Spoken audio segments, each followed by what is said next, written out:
And so, what's up mga kapasawayan? For today's video, yan. Tuturo naman natin kung paano magpalipad. Maraming nagre-request nito eh. So, ito yung remote control natin. Lagay natin yung CP. Lagay natin joystick. Yan. First step. Yan yung joystick. Hoy, dyan ka naman, Paus. Ay mo dyan. And then, open natin. Short press and then one long press. Yan. So, dito naman tayo sa drone. Yan. Bubuko lang natin yung pakpak niya. Ay, hita. Hindi, pakpak! Ano ba? Yan. Yan. So, i-open natin ay isang short press din and then long press. Yan.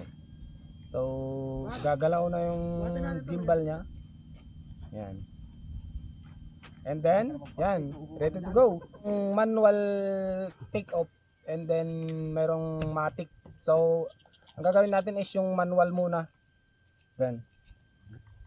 Nakikita nyo dito guys yung arrow na pataas.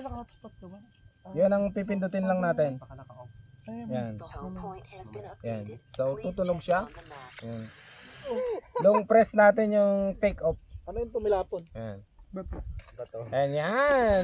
Yun! Ready to go! Yan. Ganun lang kadali guys. And yung susunod na step is dito lang sa joystick. Sa susunod na video na lang. So, bye-bye!